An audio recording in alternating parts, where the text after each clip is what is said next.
And now we'll move to lesson 217, the first chapter, which happens to be the last chapter of Metamme'ey Mishkav uMoshav.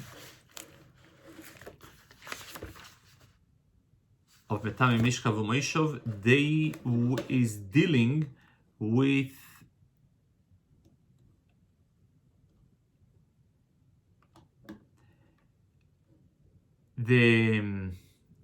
the containers that they were in the possession of Amoretz when they remain in the status of Taharo.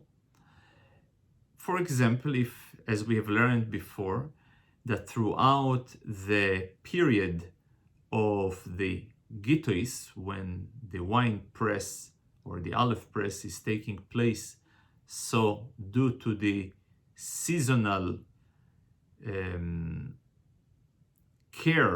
extra care that they are taking, so even the Am Ha'oretz, his involvement not going to cause any tumor. So what happens if he left the same containers to the next year? So even so depends. If the Kohen is there and he is collecting the Tulmes and Maisres, so for him it will be Tohir, but not for a Israel. In other words, for somebody who is not a Kohen, the Chazoko, the presumption of previous year, won't be able to get automatically extended to this year. Throughout the entire chapter, he goes through the process of producing wine in a state of purity by bringing the employees into the mikveh and how far they must be in order to maintain the chazoko of tahara. In other words, there is a principle that must be always at the site of their owner or the chover. This chover who is involved with Amei Ha'oretz in the production of the wine, he in principle cannot, or they cannot leave his site. At the moment that he is losing sight with them, then the level of purity is being compromised. A certain situation will occur when his employees, transportation service people, moving wine from place to place. So though over there is no physical sight requires they should be in his sight, but a internal suspicion in their heart or deterrence that will constantly be active in their mind, that here he comes to check us. As long as this feeling still appears in their heart, the status of the wine will be pure.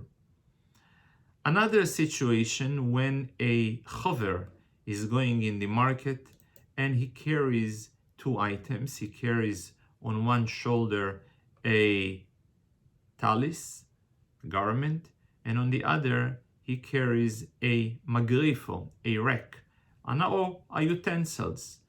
And he says clearly, I was concentrated on the talis. When he says concentrated, guarding the talis should not be exposed to anything that is not pure. So the talis will remain pure. The rack will be tomei.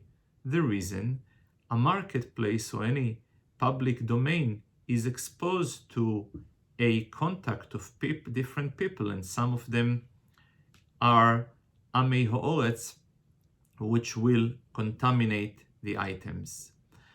There is another interesting halacha about the testimony of one witness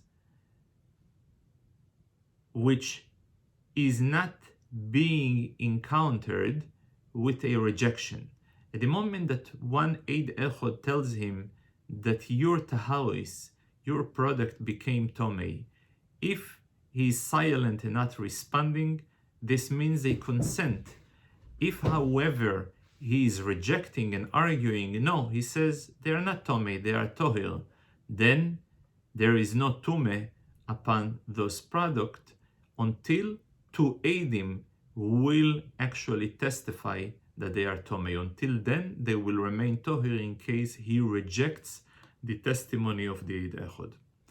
The second chapter deals about, the second chapter of lesson 217 is the first subject of Hilchos Sh'ar Avois haTum'ah, and the first haTum'ah that is being introduced in this halacha is the tumah of Nevaila. Nevaila is a corpse of a dead animal. It is considered to be haTum'ah, and as such, it will be able to contaminate odom, kelim, klei cheres, and on top of it, not only that is contaminating, as I said, odom, kelim, and klei cheres with direct contact, which is called mago, and klei cheres ba'avir, in their air, it will be able also to contaminate a person via maso. If a person was not touching directly the nevailo, he was only carrying the nevailo, he will become tomei. And as long as he is still carrying the behemo, the animal that is dead, he will cause tumah also to the garment. But in order to define the tumah of nevailo, so it is important to know that it's applicable only to a animal and a beast, whether kosher or not kosher. When I say kosher, is what we call behemo tehiro, is those type of animal that they have chewing cud and split hooves. Or when I say not kosher, is those type of animals that to begin with, they are not tohir. Those animals who died, not slaughtered, died any type of death outside slaughtering, so a kezais of their flesh will be metamme'ey, will spread, transmit tumah. However, if the animal, they were slaughtered properly, though that in the process of the slaughter, a certain crime, even a severe crime, occurred, not in the actual slaughter, but in the, for example, in the location. He was slaughtering something that is holy outside the temple, or the opposite, something that is chulin, that is mundane, inside the temple, which both of them are very severe crimes. Nevertheless, as long as the slaughter was done as a slaughter should be done, the animal is not exposed to the haTum'ah, to the contamination of nevailo. If, however, the slaughter itself was problematic, then the behemo will be nevailo. An animal that is not kosher to begin with, like a pig or horse or anything similar to it, even if he slaughtered, still going to be tomei. The blood of the nevailo is not going to contaminate as a nevailo, but will be contaminated like any mashke, any liquid that is tomei. When we're speaking about the part of the chalev, the fats, so depends. If the behemoth is a kosher animal, so then the fats will be tohir, though the entire behemoth is Nevaila, but the fats is tohir, since the Torah itself specified that a behemoth that can be exposed to Isur Nevaila via no shchite, only such a behemoth, which means only a behemoth that what makes her not kosher is the fact that it's Nevaila. By only such a behemoth, you are able to save the fat from the exposure of haTum'ah. However, any form of animal that anyway it is prohibited, even without the Nevaila issue, because to begin with, it's not a kosher animal, as I said, a pig, a horse, a camel, anything like this. So in such a case, the fat will be associated with Tumas Nevaila.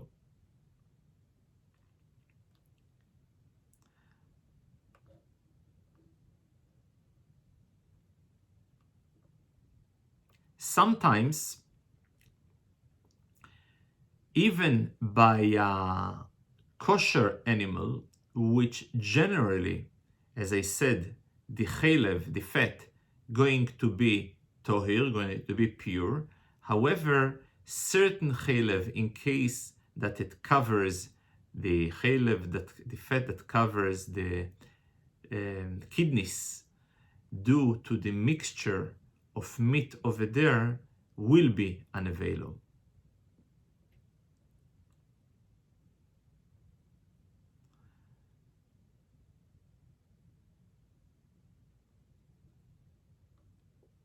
Then there is certain parts that even from a behemoth meyo, even a behemoth that is not kosher, are not going to become tomei. For example, bones, horns, as long as they are not connected to the flesh. At the moment that they are connected and there is a kezais of flesh, they will be metamme'ey. As I said before, skin in principle is not going to bring a haTum'ah. However, there are certain parts in the animal, or certain animals, that their skin will be viewed as a flesh. For example, skin of a pig, skin of a camel. But also, even in those animals, if he processed the skin, so will be tohir. Even flesh of an animal which is Nevaila, at the moment it reach such a period that it is so stale that no human being is capable to eat it, in such a case it will be tohir, since it is written in the Torah that a Nevaila should be given to a person who is a Gentile in your neighborhood. So as long as a human being is able to eat it, it will be viewed and defined as a Nevaila. At the moment that a human being cannot eat it any longer, it won't be exposed to the Nevaila. A placenta is, though it is part of the animal, nevertheless, it is tohir, it is pure. Unless he thought to eat it, so then it's being exposed to a lighter level of haTum'ah, which is called tumas oichlin. When a Nevaila animal was mixed, or Nevaila flesh was mixed with kosher flesh. So here is the issue is not about eating, here is the issue is about haTum'ah. So I will go after the majority, like anything in the Torah. However, if a person was touching each and every piece separately, he will be tohir, because each and every piece I will assume it comes from the majority.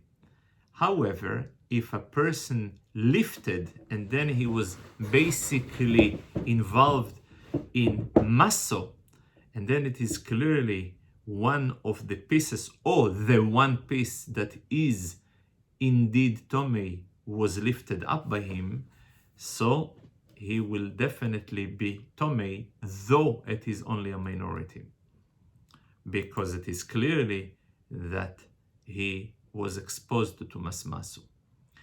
In the third chapter, we're speaking about a concept which is called mefarcheses. But just a few words of introduction, since despite the fact that we said before that even a behemo tmeo, the shchito, is not going to help to remove her from Nevaila status as a behemo tehiro, as a kosher animal, the fact that a person slaughtered is constructive and helpful to make the behemo not nevelo, not be tomei. However, a behemo that is tomei to begin with, so even if he slaughtered it, it's not going to be helpful. However, while the behemo is being slaughtered, she is in a state of mefarcheses. She is shaking, she is moving. It is clear that she is not going to live soon, but at this point, there is a movement of the behemo, this movement called mefarcheses. And this is a very interesting state where halachically, for a Jew, in a case of a kosher animal, it will be considered a slaughter. However, for the Ben Noyach regarding the Eiver Min Chai, which is one of the prohibition, a state of something that is being slaughtered is considered to be a state that the behemo is still alive. So now the question over here, when a person is slaughtering a behemo that is tomei, and on one hand, it is clearly that she is not going to live physically, but halachically, since Eiver Min Chai is applicable, so obviously the behemo halachically is still alive. And as such, there is no tumas nevelo in such a behemo. On the other hand, since the shchito generally is matir di boso, so there is over here a tum'o of achilo, as tumas uichlin is applicable, which is a lighter level of tum'o. On the other hand, if a person actually chopped the head not via shchito, so then since there is only a mefarcheses, and we said before that mefarcheses for a benoyach is considered still alive, so there is no tumo of oichlin while she's still mefarcheses in a case of shaking. And by the way, the same thing will be applicable if he slaughtered a slaughter that is not kosher. If he chopped the behemo to two pieces, the behemo will be metame even though that she is alive, because it is clearly that it's not going to make it any longer. We know that there is a person who touches a fetus of a behemo, that the fetus is dead while it is still in the womb, he will remain tohir, since the nefel, the miscarriage, will bring tume only after it pops out to the world. When we're speaking about Eiver Min Chai, a limb that came from a living animal, in order for it to be metame, to transmit tumo, requires it should be Eiver Kebriosoi, an entire limb the way it is, Bosor, Gidim, Ve'atzomois, and then they have no shiur and they will bring tumo. On the other hand, those types of limbs without a etzem, without a bone, like a tongue or kidneys, they're not going to be Metamme'ey Min HaChayim.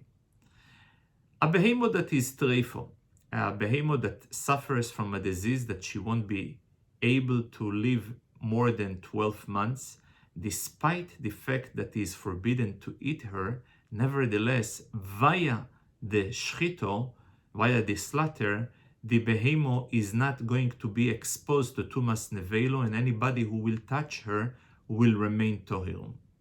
There is a din of a ben pkur, is a person who actually slaughtered an animal and he found a fetus in her.